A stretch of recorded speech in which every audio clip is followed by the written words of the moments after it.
Kilimanjaro is a snow-covered mountain 19,710 feet high and is said to be the highest mountain in Africa. Its western summit is called Nguja, the House of God. Close to the western summit, there is the dried and frozen carcass of a leopard. No one has explained what the leopard was seeking at that altitude. This is Ernest Hemingway, who wrote that in 1936. Ever since I first went to Africa in the 1980s in search of the source of the river Nile, geography, wildlife, history, tribal law, legend, and literature have lured me to Mount Kilimanjaro, the highest mountain in the entire continent. Located in northern Tanzania, near the border with Kenya, its base is about 50 kilometers from east to west and about 30 kilometers from north to south. Its snowy peak, Kibo, at 5,895 meters, was probably observed 2 millennia ago by ancient Greek sailors who reached the East African coast. But the first European known to have seen the mountain for certain was the Reverend Ernest Redman in 1849. Kilimanjaro is a volcano. In fact, 3 volcanoes, Mwenzi, Kibo, and Shera, which is theoretically dormant, not extinct, not far from the volcanically formed East African Rift Valley. At a religious level, Kilimanjaro has had a mystical significance to man ever since he first set eyes on it. The Maasai people, who view the mountain as holy, the Chaga, who live on its slopes, believe its heights to be the home of the sun god Rua, the great protector and provider who created nature, man, and beasts. When they pray to Rua, the Chaga face the mountain, and their dead are buried with heads pointing towards it. The mountain's flat summit, known as Kibo, is particularly revered by the Chaga because it is thought to bring rain. Its western summit, Mwenzi, is called Nguja, the House of God. Wrote Ernest Hemingway in The Snows of Kilimanjaro. This is his most celebrated story about Africa. Immediately after this, Hemingway adds, close to the western summit there is the dried and frozen carcass of a leopard.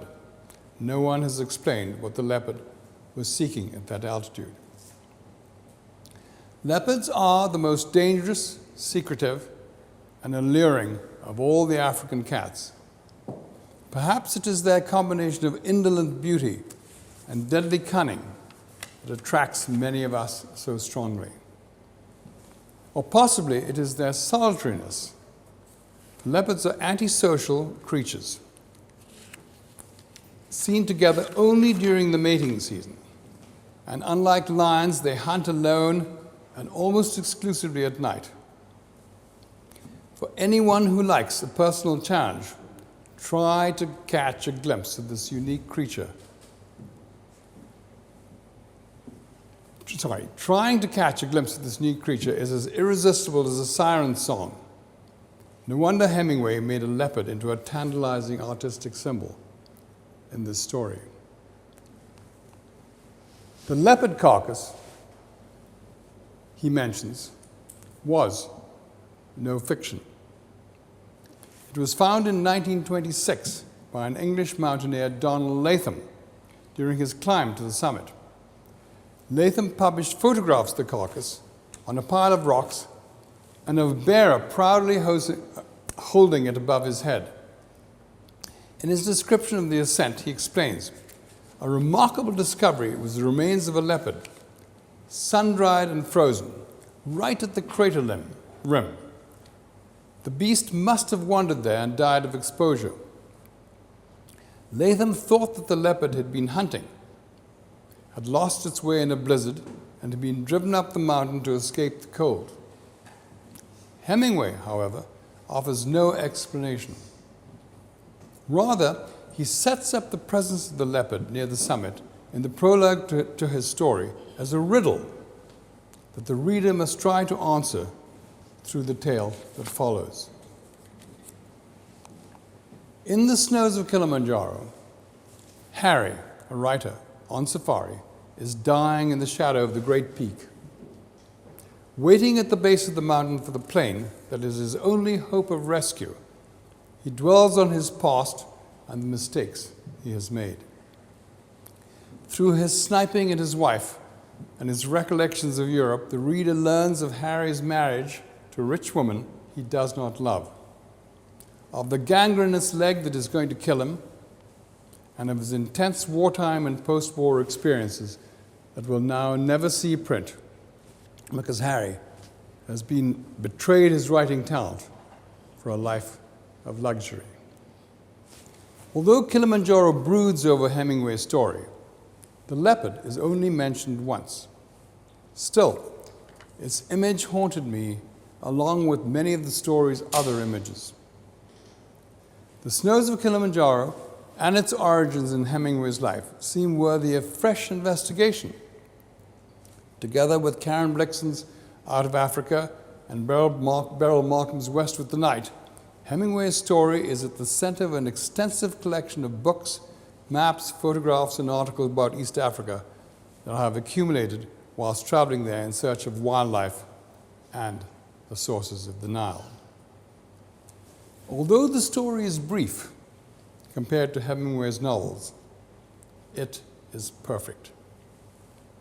It encapsulates the enduring themes of the Hemingway opus: how a man can be heroic in the face of danger, war, slaughter, and death; how he can remain true to a personal vision when everyday life conspires to cloud it; and how a writer's life must inspire his writings. For as the Hemingway scholar Jeffrey Myers writes in Hemingway, Life into Art, one of Hemingway's fundamental aesthetic principles was that fiction must be based on actual experience. Why is Hemingway's most penetrating look at a writer's failure set in Africa? What exactly was Hemingway's relationship with Africa? What was he seeking there? Theodore Roosevelt was Hemingway's childhood idol. The young Ernest, his interest in Africa sparked by Carl Akeley's collection of stuffed animals on display in Chicago, devoured the numerous magazine articles describing Roosevelt's African safari of 1909. Roosevelt's books, African Game Trails and Through Brazilian Wilderness in 1914, had an honored place on Hemingway's shelves next to Akeley's memoir. In Brightest Africa, 1923, Roosevelt inspired Hemingway to such an extent that when he was 16 years old, he was quite certain he wanted to be a pioneer or an explorer of one of the last great frontiers, Africa, South America, or the Arctic. Despite the presence of Hemingway mania today, Hemingway in Africa is a subject relatively neglected both by the reading public and by scholars. His two African short stories, The Snows of Kilimanjaro and The Short Happy Life of Francis Macumber, both published in 1936, are rightly judged to be among his best work. But his non-fiction book, Green Hills of Africa, which recounts his first safari in 1933 to 1934, remains underrated. And the posthumous published True at First Light, about his second safari, 1953 to 1954, is widely dismissed as the ramblings of an aging and ailing man capable only of flashes of his former brilliance. Moreover, few seem to realize that embedded within another posthumous published work, The Garden of Eden, is an emotional story of an African elephant hunt. Its inclusion within an experimental book shows that Hemingway never got Africa out of his system. For him, Africa was a readily available metaphor for escape, as well as something much more. Through all the adventures, travels, romances, and achievements of Hemingway's early career, Africa remained a constant dream. He fell in love with the idea of Africa in his teens, long before he fell in love with real Africa. When at 34, he finally made the journey to Kenya and Tanganyika, he was bewitched by its exotic landscape. He longed to return almost before he had left. Almost 20 years would pass before he did, and that second safari came close to killing him. Nevertheless, he said it was one of the happiest times of his life. In True at First Light, Hemingway writes, something awful or wonderful was certain to happen on every day in this part of Africa.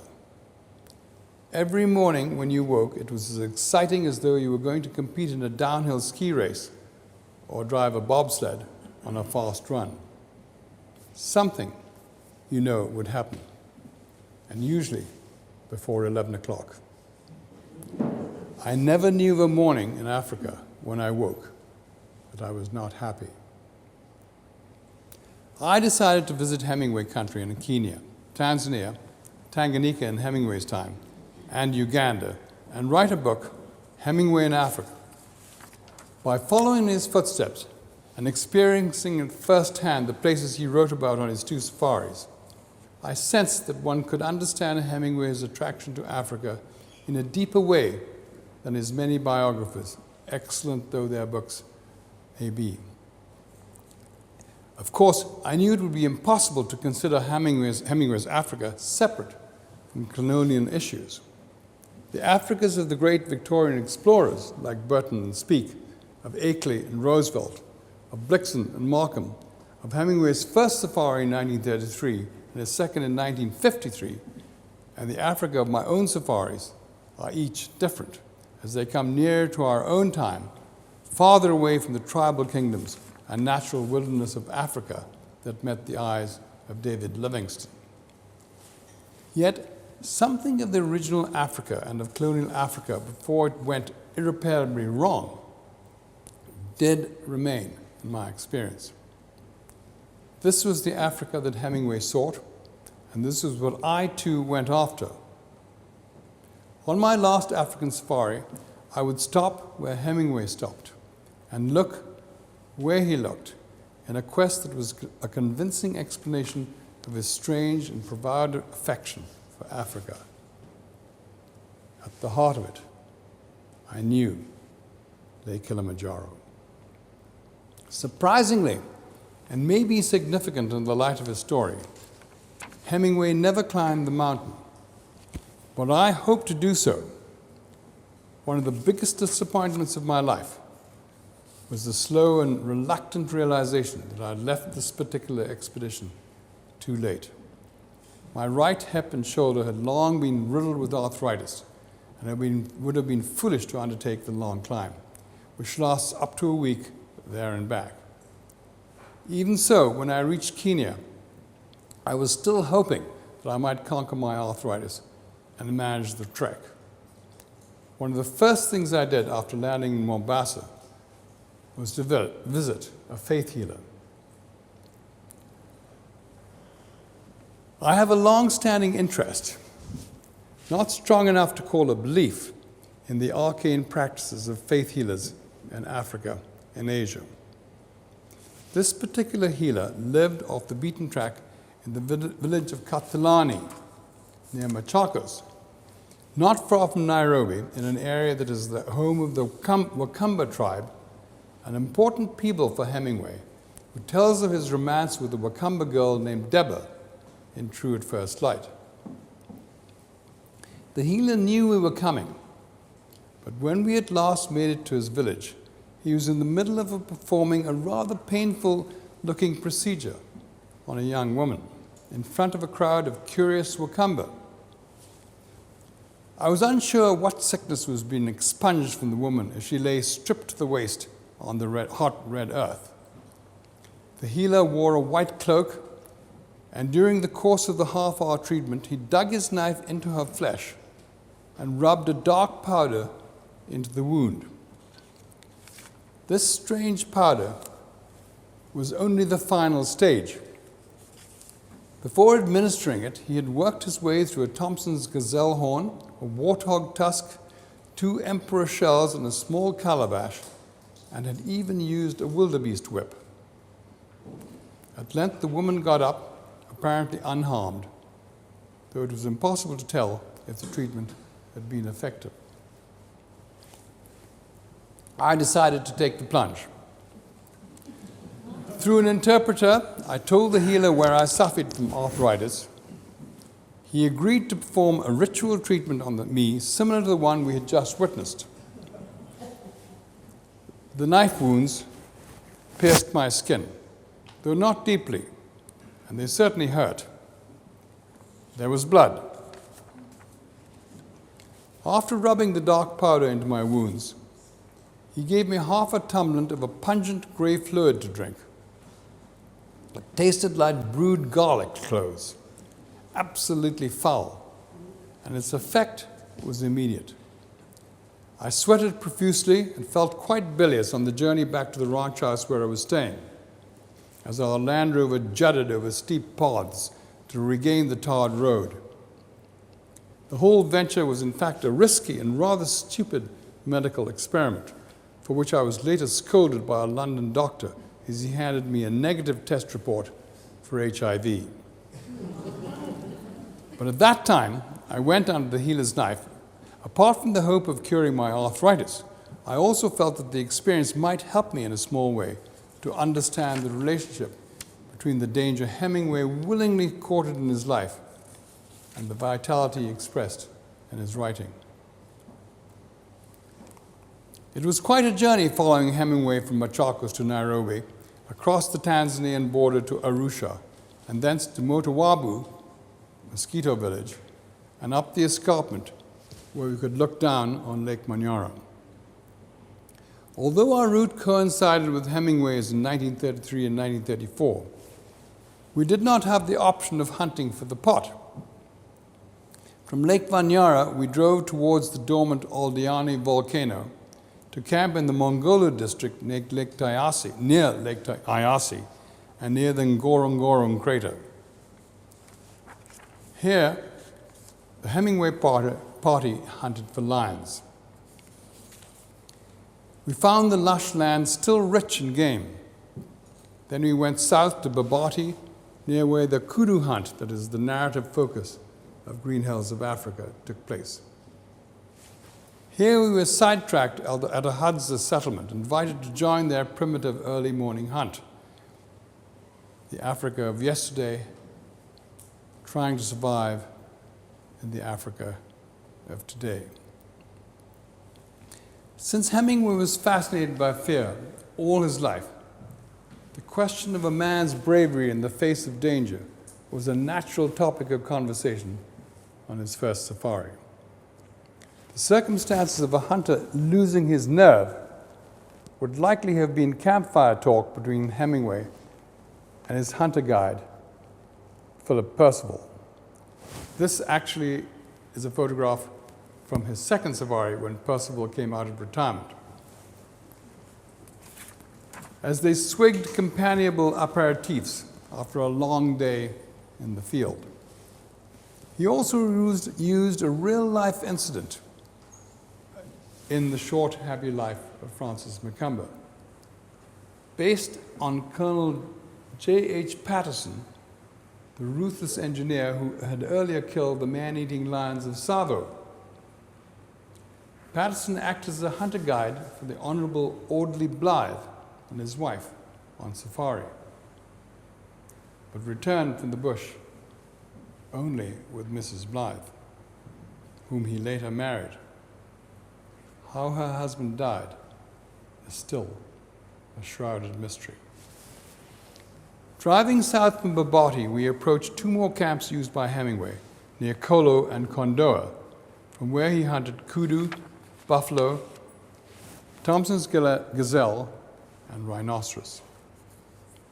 After Kondoa, we took a sharp turn to the east across the Maasai steppe through wide-open hunting country, alive with game, to Kibaya, Kibarashi, and Handeni, a further Hemingway campsite. Handeni was now a sleepy, dirty town.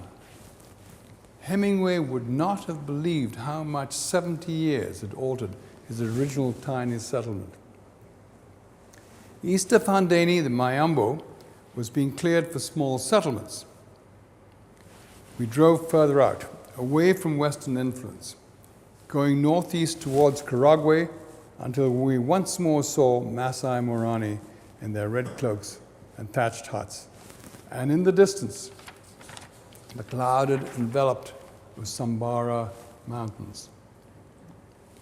This was where Hemingway returned after a convalescence from amoebic dysentery in Nairobi, and vigorously embarked on his quest to bag a live kudu.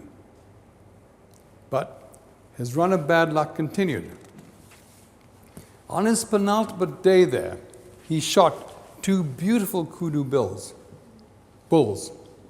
only to find that his friend Charles Thompson had gone one better, bagging, in Hemingway's words, the biggest, widest, darkest, longest curling, heaviest, most unbelievable pair of kudu horns in the world. An envious Hemingway said that he never wanted to see his own bull's horns ever again. With their last trophies taken, and the February rains falling hard, the Hemingway party left the bush for Tanga and Malindi on the Kenyan coast. We followed in their tracks. Fishing in Malindi, Hemingway was now fully in his element. Hemingway left Kenya in 1934 with the firm intention of returning the following year. By the time he actually came back, 2 decades later, he was on to his 4th wife and had become an international celebrity, particularly after the publication of his novel, For Whom the Bell Tolls, in 1940. Some of his writings had been made into movies, including his 2 famous stories, filmed as The Macquarie Affair, 1946, and The Snows of Kilimanjaro, 1952. On his second safari, he was accompanied by Earl Thiessen, a photographer from Look magazine who was keen to show photographs of the great writer posing with impressive trophies. Most of Hemingway's second safari, a complicated journey, was spent in the traditional lands of the Wakamba tribe. This is where Hemingway shot his first lion, the only animal he really wanted to bag. Then the Hemingway party struck camp and drove east into the Tsavo region to the new fig tree camp. On our way there through arid savanna, I was jolted out of my daydream of being on safari with Hemingway by the sight of a vast giraffe graveyard. In a land of predators and scavengers, death is never far away. But this field of bones was strangely affecting.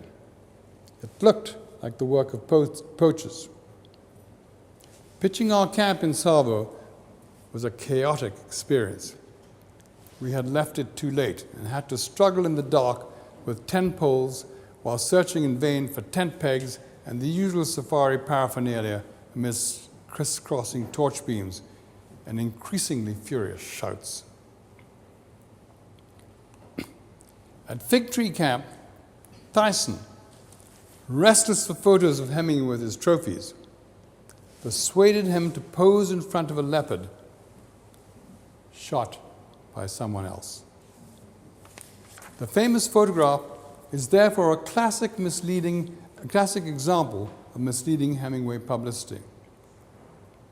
Even his wife Mary was moved to protest but Hemingway retorted with bombast, "I'll get a leopard to salve your conscience."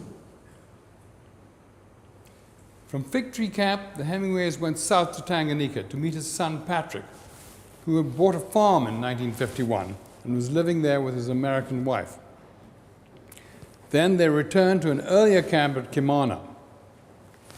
But with the coming of the rains, the place had become uninhabitable, and Hemingway soon left the camp, never again to go hunting in Africa, except in the imagined world of True at First Light, an abridgment made by his son of Hemingway's African Journal, which ran to more than 200,000 words when he died in 1961.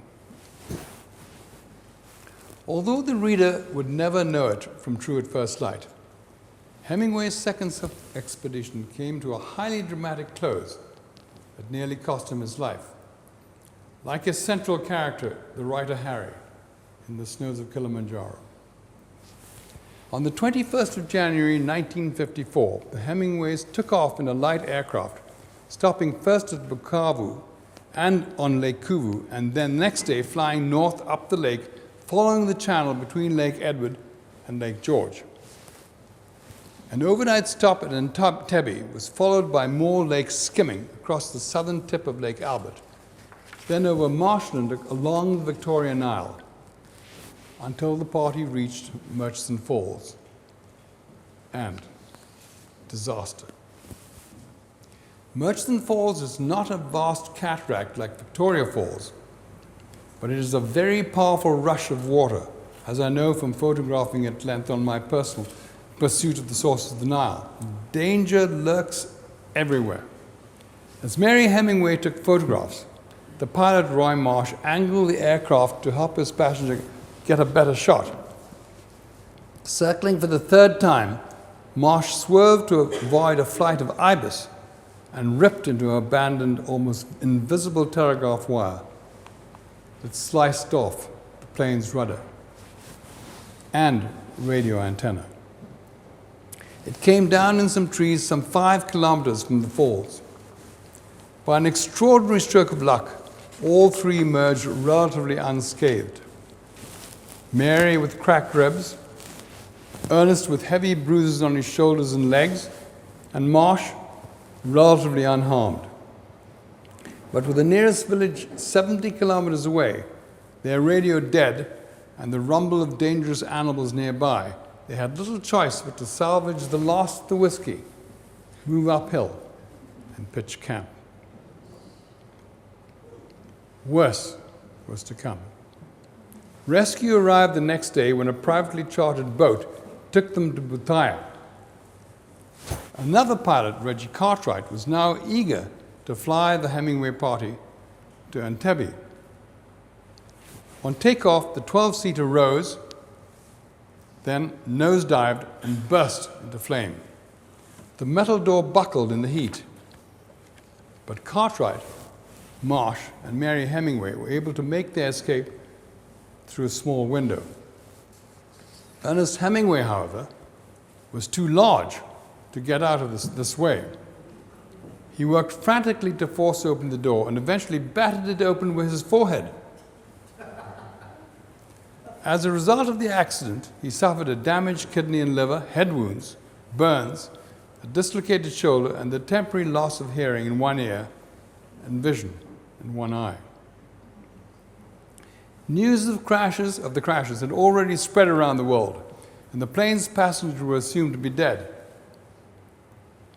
In Nairobi, the severely injured Hemingway enjoyed the rare honor of reading his own obituaries. The universal praise may well have played a part in his receiving the Nobel Prize for Literature the following year. Like Hemingway, my safari ended with a plane flight. But instead of a near-fatal disaster, our finale was thankfully a minor miracle. I took a flight in a small plane, very small plane, around Kilimanjaro. It was a dazzling dawn.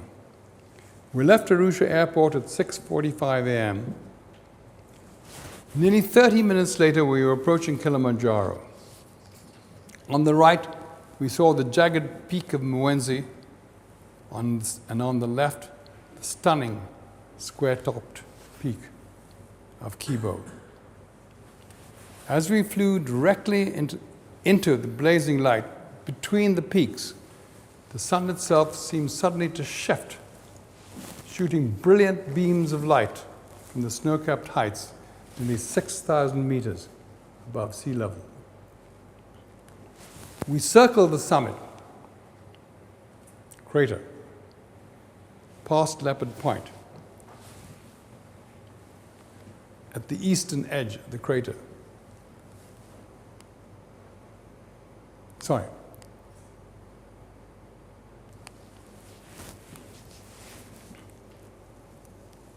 Around past the northeastern limits of Gilman's Point, then around the flat, raggedy slopes of Shira, and back again to the south side. Higher this time, we made our second pass around the eastern edge of the crater and Leopard Point. The great peak that appeared on our left over the southern rim of the crater was Uhuru, the highest point in Africa.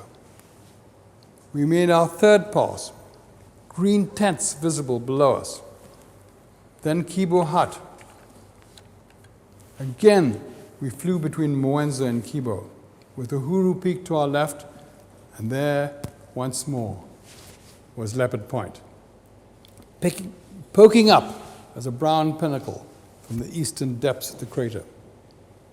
For what seemed an eternal moment, we were suspended over the center of the crater, gazing directly into its depths. I could see for myself why the Maasai called Kilimanjaro the house of God. I, of course, looked as closely as I could at Leopard Point, the place where Donald Latham had found the carcass in 1926, that had influenced Hemingway's story, where the leopard that inspired me to follow Hemingway had wandered and died from the cold. Now, I could see for myself just how high the intrepid creature had climbed, and how far removed it had been from its familiar terrain. What was it seeking at that altitude was no clearer to me than before. But why Hemingway had lit upon this specific image to open the snows of Kilimanjaro, why the leopard had resonated with him, did seem clarified. For Hemingway, I think the leopard's upward exploration came to stand for artistic endeavor. Even though artist that he was, he chose to leave the symbolism unspoken.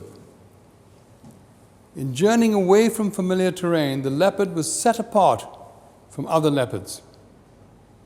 And though it died alone, it was not forgotten.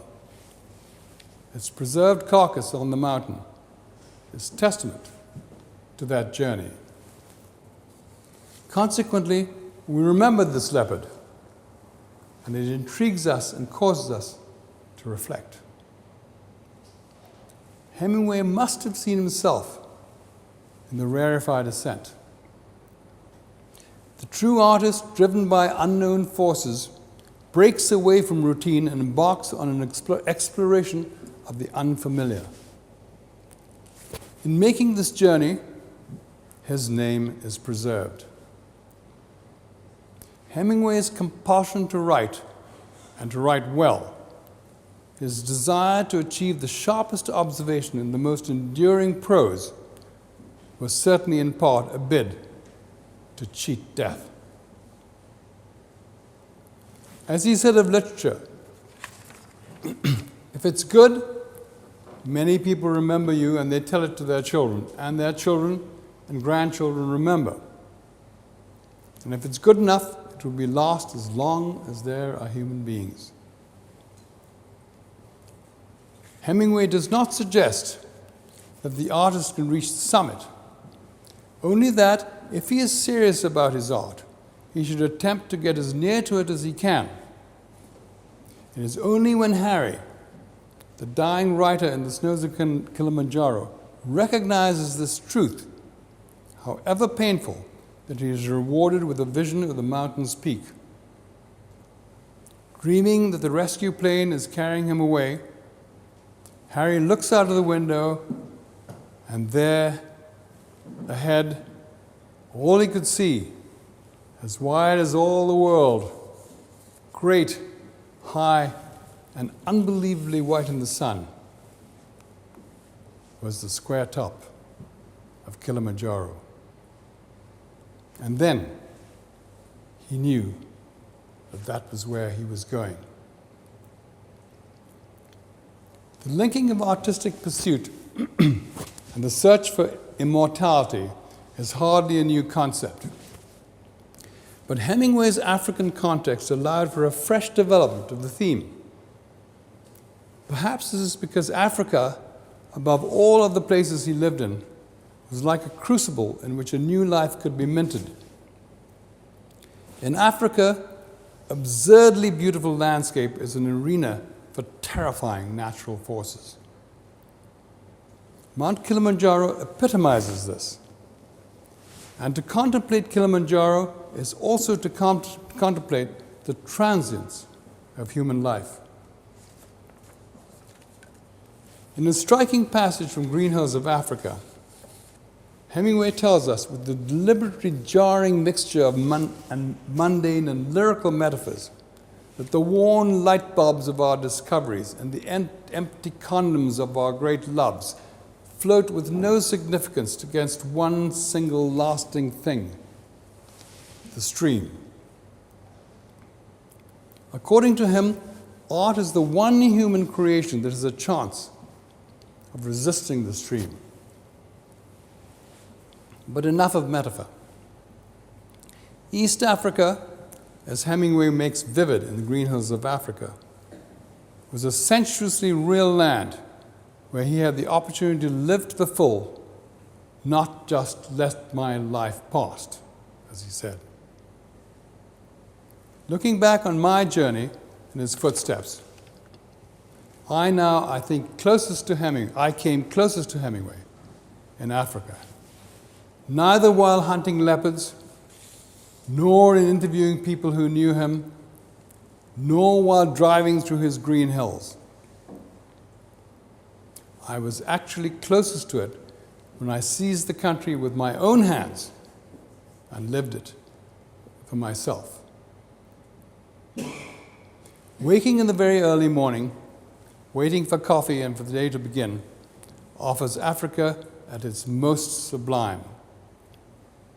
On one of the last mornings of my safari by Lake Naivasha, I heard the morning chorus, the fish eagles crying to each other over the water, the cooing of the morning doves, the hideous shriek of the Hadada ibis, and the melody of the African bubu.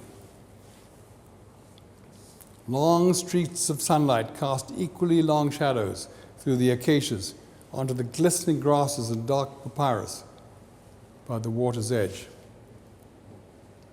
Above me, the sky was a hazy gray, waiting to turn blue. There are few places on earth so idyllic. Africa, in the morning, promises the world. It is a place and a time where the idea of becoming one's own best self and achieving one's best works seems attainable. Thank you.